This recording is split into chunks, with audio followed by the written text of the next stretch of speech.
Ewe mwana mzee wa leo, mbaje unagona ketosha holo.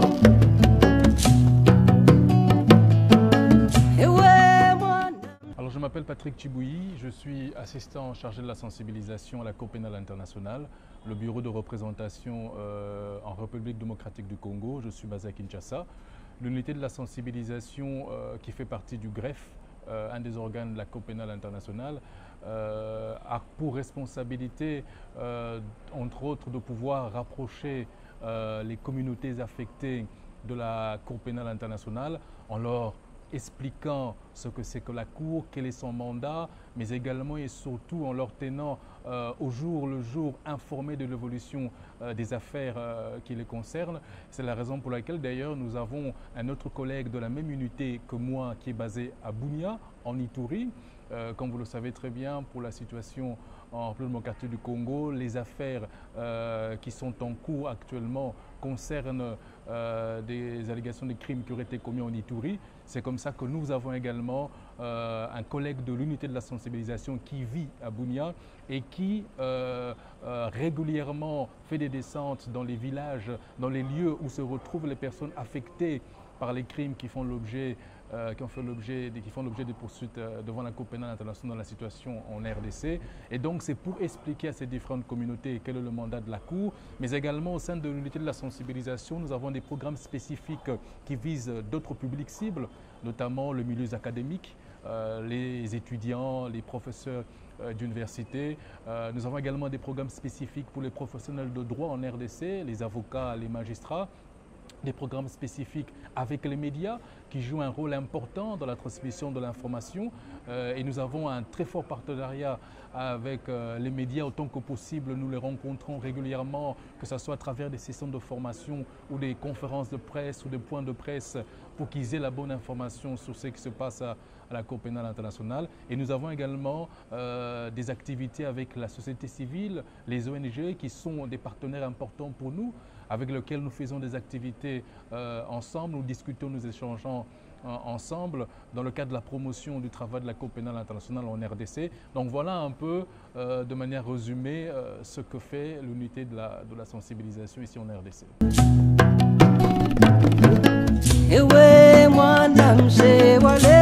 Les acquis, on peut en citer plusieurs comme acquis, mais comme on l'a relevé dans notre exposé, il est important de relever que la lutte contre l'impunité des crimes internationaux de manière générale, mais un peu plus spécifique en Afrique et dans les pays sous situation, la lutte contre l'impunité est d'abord une responsabilité des États. Il suffit simplement de voir le préambule du statut de Rome de la Cour pénale internationale pour voir que dans le préambule, les États rappellent le devoir qu'ils ont de pouvoir poursuivre les auteurs de crimes internationaux. Et ce devoir a pour source les conventions et les traités internationaux, mais également le droit international coutumier. Donc même avant l'existence, l'avènement de la Cour pénale internationale, les États ont toujours eu ce devoir de pouvoir poursuivre les auteurs des crimes graves. L'avènement de la Cour pénale internationale est venu renforcer plus ou moins ce devoir, dans la mesure où, au regard de son caractère complémentaire, si les États africains ou les États de manière générale ne veulent pas voir la Cour poursuivre leurs ressortissants dans les crimes qu'ils auraient commis ou poursuivre les auteurs de crimes commis sur leur territoire, ces États ne feraient que réaliser leur devoir, celui de poursuivre eux-mêmes les auteurs de ces crimes. Et c'est ça même le sens de ce qu'on appelle le principe de complémentarité, qui est la pierre angulaire de la Cour pénale internationale, dans la mesure où la CPI ne vient pas remplacer les juridictions nationales, elle ne vient que lorsque ces États n'ont pas la volonté ou n'ont pas la capacité de poursuivre les auteurs des crimes internationaux. Donc c'est déjà un premier acquis dans le sens où vous avez une sorte de pression, si on peut utiliser le terme comme ça, qui pèse sur les États dans la mesure où, s'ils ne veulent pas voir l'action de la Cour, eux-mêmes poursuivent. Vous avez également un autre acquis, c'est que de par la création de la Cour pénale internationale sur base d'une convention internationale, d'un traité qu'on appelle le statut de Rome, qui est un traité, le traité amène des impacts sur le droit interne, sur le droit national. et au regard du système constitutionnel de chacun des États, moniste, dualiste, de manière générale, il y a un impact réel. C'est vrai qu'il y a une différenciation sur la mise en œuvre dans le droit interne au regard de la constitution des États, mais l'impact est réel du fait qu'on ait ratifié un traité. Et c'est le cas avec également le statut de Rome. Il y a un impact en droit interne et dans des pays comme par exemple la RDC, on a pu voir cet impact dans la mesure où vous avez des juges militaires notamment qui ont eu à faire application directe du statut de Rome de la Cour pénale internationale, d'ailleurs sans forcément attendre ce qu'on appelle une loi d'application ou une intégration en interne du statut de Rome. Vous avez également d'autres législations spécifiques qui ont été adoptées en droit interne qui se sont inspirées du statut de Rome de la Cour pénale internationale. Donc ça, c'est aussi un autre acquis, le fait que nous ayons un traité qui ait donné existence à la Cour pénale internationale et un traité qui a un impact en droit interne. Et dans des pays comme la RDC, que le système moniste, la Constitution est claire, les traités règlements ratifiés ont valeur supérieure sur la loi nationale. Et même la Constitution dit que les juridictions civiles comme militaires doivent appliquer notamment les traités. Donc il y a là un impact, un effet que l'on peut ressentir, qu'on peut prendre comme acquis. Mais un autre acquis aussi fondamental, c'est les poursuites qui ont eu lieu et qui ont permis à des victimes d'obtenir justice dans une certaine mesure, ou dans le cas où la personne était reconnue coupable, et même dans le cas où la personne a été acquittée, ces victimes ont pu faire entendre leur voix. Et ça n'a jamais existé devant aucune juridiction pénale internationale. Le droit pour les victimes de participer aux procédures et le droit pour les victimes d'obtenir réparation, ça va être la première. Dans l'affaire notamment Thomas Lubanga, dans l'affaire Germain Katanga, ça va être la première fois que devant une juridiction pénale internationale que nous aurions une ordonnance qui porte sur les réparations. Nous attendons cette ordonnance qui sera rendue par le juge en temps voulu, mais ça va être une première, ça n'a jamais existé et ça c'est un acquis. Mais au-delà de cela, comme je l'ai dit, vous avez la participation effective des victimes dans les affaires, que ce soit pour les affaires qui ont atteint un niveau d'audience de confirmation de charge et même de procès, ou des affaires qui ne sont qu'à un niveau d'enquête où les personnes n'ont pas encore été arrêtées, mais les victimes ont été reconnues en tant que victimes pour participer soit dans la situation, soit dans l'affaire. Donc c'est un acquis important que l'on peut relever de l'action de la Cour pénale internationale. Mais un autre acquis aussi, c'est que l'action de la Cour dans les pays africains et de manière générale, parce que c'est clairement établi dans le statut de Rome, le fait que la Cour peut poursuivre des hauts dirigeants sans tenir compte de leur statut officiel, c'est un acquis fondamental parce que ces personnes ne peuvent pas être poursuivies devant les juridictions nationales. Si on s'en tient à l'arrêt de la Cour internationale de justice dans l'affaire du mandat d'arrêt, il est admis aujourd'hui en droit international que des personnes ayant ce statut officiel, chef d'État, chef de gouvernement, ministre des Affaires étrangères, qui ont ce statut officiel, ces personnes ne peuvent pas être poursuivies devant des juridictions nationales. Mais l'arrêt de la CEJ dit clairement que ces mêmes personnes peuvent être poursuivies devant les juridictions pénales internationales en citant comme exemple la Cour pénale internationale au regard de l'article 27 qui ne reconnaît pas de statut officiel. Donc c'est un acquis important. Donc à ce moment-là, il y a un espoir pour la lutte contre l'impunité dans la mesure où si au plan interne, au sein de l'État, il ne peut pas avoir des poursuites contre ce haut responsable, si les autres États ne peuvent pas poursuivre, même s'il s'agit de crimes graves sur base des conventions internationales des traités, s'ils ne peuvent pas le poursuivre, la Cour pénale internationale peut poursuivre les personnes, quel que soit leur statut. Voilà un peu certains acquis importants qu'il est nécessaire de relever et que nous avons essayé de relever.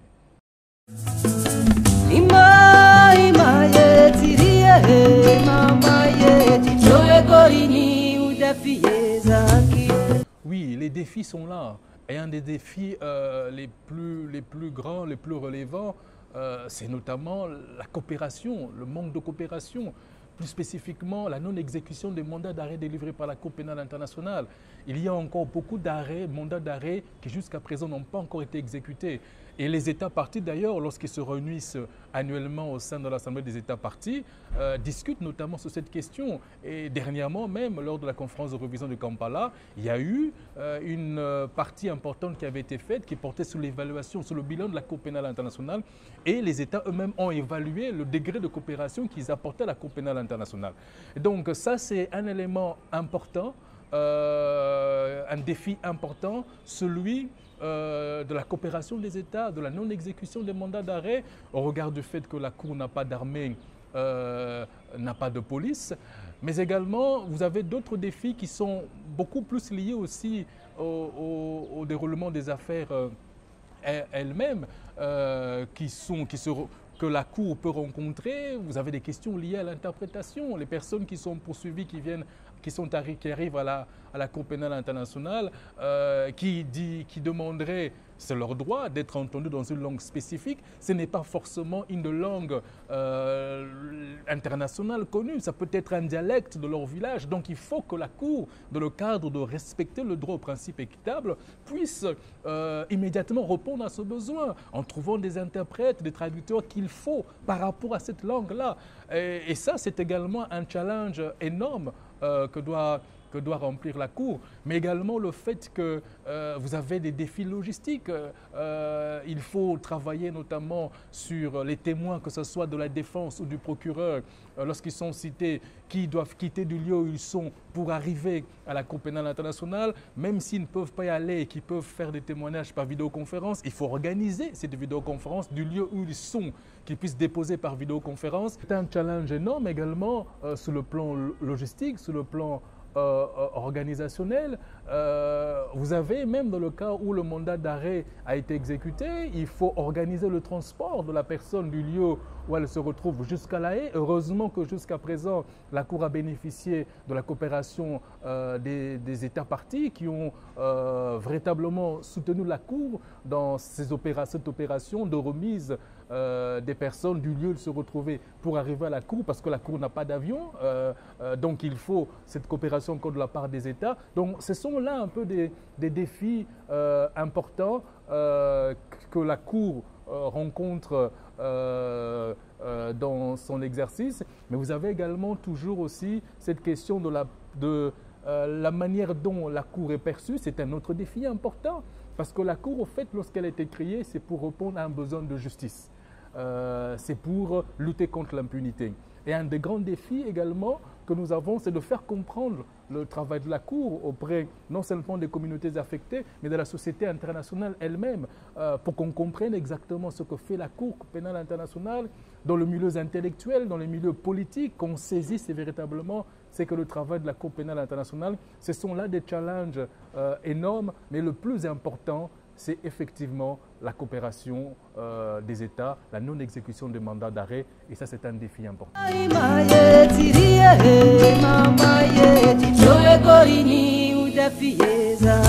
Ce qu'il faut relever, c'est que d'abord, sur le plan du statut de Rome, c'est vrai qu'il est prévu la possibilité d'avoir des procès in situ. C'est une possibilité qui est prévue par le statut de Rome de la Cour pénale internationale. Et dans le cas, par exemple, de Bosco Ntaganda, les juges qui s'occupent de son procès ont fait une recommandation à la présidence de la CPI de pouvoir tenir le procès en Ituri, en République démocratique du Congo, pour rapprocher la justice justement des communautés. À ce stade ici, la présidence de la CPI est en contact avec les autorités congolaises par rapport à cette recommandation qui a été faite par le juge qui s'occupe du procès de Bosco Ntaganda. Et nous attendons, nous aurons par la suite la décision qui sera rendue par la présidence en concertation avec la Chambre qui avait fait la recommandation dans ce sens-là. Mais il est aussi important de relever, par exemple, que dans l'affaire Germain Katanga Mathieu Ngudjolo, les juges ont fait ce qu'on appelle un transport judiciaire. Ce n'était pas un procès in situ, mais les juges, après avoir entendu les différentes parties au siège de la Cour pénale internationale, toute la composition, ça veut dire tous les 3 juges, sont descendus en Ituri avec les avocats de la défense, avec les représentants du bureau du procureur, pour maintenant voir un peu sur le terrain, constater sur le terrain tout ce qu'ils avaient entendu. À La Haye pendant les audiences. Bon, il faut aussi relever que les États partis, au sein de leur rencontre annuelle, comme je l'ai dit, à l'Assemblée des États partis, ne cessent pas de se rappeler les uns les autres de la nécessité d'apporter la coopération à la Cour pénale internationale. Au stade actuel, la Cour n'a pas de moyens de contrainte à l'égard des États. La seule possibilité qui est prévue pour la Cour lorsqu'il y a un défaut de coopération de la part d'un État, c'est soit de faire rapport au Conseil de sécurité, si c'est le Conseil de sécurité qui l'avait saisi, soit de faire rapport à l'Assemblée des États partis.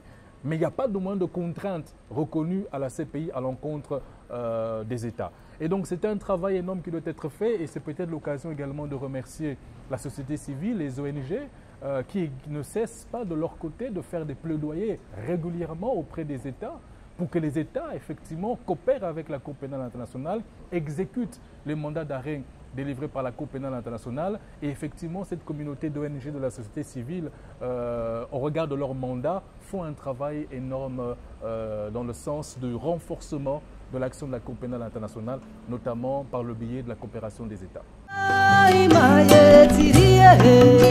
On a entendu effectivement des questions dans ce sens et on a répondu à cette question de manière claire et précise en affirmant et en réaffirmant que la Cour pénale internationale est bel et bien une institution judiciaire complètement indépendante.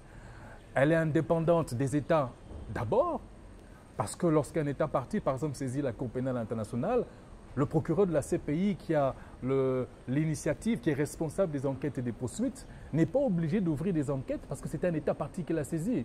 Il a des critériums qui lui sont imposés par le statut de Rome qu'il doit respecter et ce n'est qu'après avoir fait son évaluation qu'il peut décider s'il y a une base raisonnable pour ouvrir des enquêtes ou pas. S'il n'y en a pas, il dira à cet État qu'il n'y a pas de base raisonnable. Donc, la Cour ne peut pas être manipulée par les États. Cette indépendance également, on la retrouve par rapport au Conseil de sécurité. Même lorsque c'est le Conseil de sécurité qui saisit le procureur de la CPI pour qu'il ouvre des enquêtes, le procureur, de par le statut, n'est pas obligé d'ouvrir des enquêtes parce que c'est le Conseil de sécurité qui l'a saisi. Il a la même réaction que si c'était un État parti qui le saisissait. Il va analyser. S'il voit qu'il y a une base raisonnable pour ouvrir des enquêtes, il n'ouvre pas. Il ouvre les enquêtes, mais s'il voit qu'il n'a pas de base raisonnable, il n'ouvrira pas des enquêtes, même si il a été saisi par le Conseil de sécurité des Nations Unies. Et dans l'exercice judiciaire des juges eux-mêmes, ils sont complètement indépendants. Que ce soit en interne, vis-à-vis même de la présidence de la CPI, le président de la CPI qui est un juge, comme les 18 autres juges, ainsi que les 2 vice-présidents, au fait, toute la présidence est composée des juges.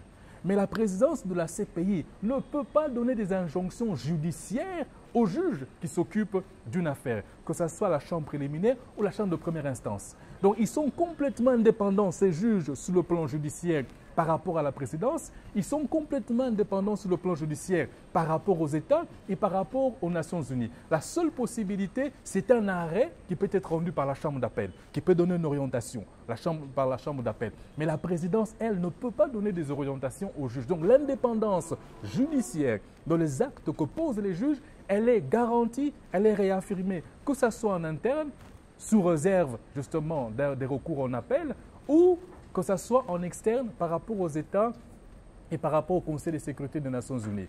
Par rapport aux Nations Unies également, le financement ou même le budget de la Cour ne vient pas des Nations Unies parce que la Cour n'est pas un organe des Nations Unies. Nous avons un accord qui lie la Cour pénale internationale aux Nations Unies.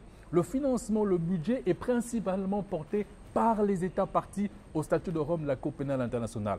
Les États non partis ne contribuent pas au financement de la Cour, ce sont les États partis, mais évidemment l'Assemblée peut déterminer quelles autres sources de financement, peut approuver d'autres sources de financement par rapport à son budget. Mais les bailleurs de fonds principaux de la Cour pénale internationale, ce sont les États partis au statut de Rome de la Cour pénale internationale. Donc cette indépendance est garantie par le statut de Rome, cette indépendance est une réalité, que ce soit pour les juges ou que ce soit pour le procureur de la Cour pénale internationale. Donc, effectivement, je peux encore réaffirmer que la Cour est complètement indépendante. Alors, cet avenir de la justice pénale internationale en Afrique, elle tient principalement à 2 éléments. Le premier, c'est la mise en œuvre de la complémentarité positive. Parce que ce soit la complémentarité de la Cour ne se conçoit pas seulement par rapport à l'Afrique. elle se conçoit par rapport à tous les États parce que c'est la nature même de la Cour pénale internationale que d'être complémentaire. Donc, cette justice pénale internationale en Afrique, où la lutte contre l'impunité sera effective que s'il y a cette mise en œuvre de la complémentarité positive. Parce que quoi que l'on dise, même si la Cour ouvre des enquêtes dans un pays donné, tous les auteurs de crimes dans ce pays en question ne pourront pas être poursuivis par la CPI. Ce n'est pas possible. Il y aura toujours d'autres auteurs de crimes qui ne seront pas poursuivis. Étant donné que la politique pénale du procureur et même des procureurs devant les juridictions pénales internationales qui ont existé avant a toujours été de poursuivre les plus hauts responsables, même dans cette politique, tous les plus hauts responsables ne seront pas poursuivis par la Cour pénale internationale. Donc pour qu'il y ait une lutte contre l'impunité effective dans les pays africains notamment, puisque c'est là votre question, il faut cette mise en œuvre de la complémentarité positive. Et la Cour ne peut être qu'encouragée en voyant qu'effectivement les États poursuivent eux-mêmes les auteurs de crimes internationaux parce que, contrairement à ce que l'on peut penser, si la Cour n'a pas d'affaires, elle ne fermera pas les portes. C'est ça l'avantage de la Cour. Et c'est même un des avantages qui peut rassurer les uns les autres que la Cour n'a pas à chercher à créer des affaires pour justifier son existence. Parce que son existence est permanente. Elle n'a pas d'affaires, on aura toujours un procureur, on aura toujours des juges. Donc la Cour n'a pas besoin de créer des affaires pour justifier l'existence du procureur ou l'existence des juges. Donc ce n'est vraiment pas ça son mandat parce que sa nature est d'être permanente. Donc il faut ce renforcement de la complémentarité positive. Et un deuxième élément, il est clair que si les États, parce que c'est comme ça qu'ils l'ont voulu, n'ont pas la volonté, n'ont pas la capacité. Un État peut avoir la volonté, mais ne pas avoir la capacité. Peut-être parce que c'est un État post-conflit. À ce moment-là, il faut effectivement que face à la justice, face aux crimes graves, qu'il y ait une réponse qui soit donnée. Et là, la Cour peut apporter son apport, son soutien par rapport à cela. Et c'est comme cela qu'on doit renforcer cette coopération. Et comme on l'a dit par rapport aux acquis, l'autre avantage énorme de la Cour, c'est que l'État peut avoir la volonté, mais se bloquer par rapport aux immunités. Le statut officiel de la personne qui a commis les crimes peut faire en sorte que le juge national ne peut pas le poursuivre pour des crimes graves, surtout lorsqu'il est dirigeant ou les responsables d'un État, d'un autre État. Mais devant la Cour pénale internationale, ce blocage n'existe pas. Donc il y a possibilité effectivement que cette complémentarité joue pleinement son rôle. Là où la Cour peut poursuivre, elle poursuit. Là où la Cour ne poursuivra pas, les États peuvent poursuivre, que ce soit les États eux-mêmes concernés, ou les États sur base de la compétence universelle, sur base des conventions qui disent soit vous jugez, soit vous extradez, parce que la finalité au fait c'est quoi? C'est que l'impunité ne puisse pas demeurer.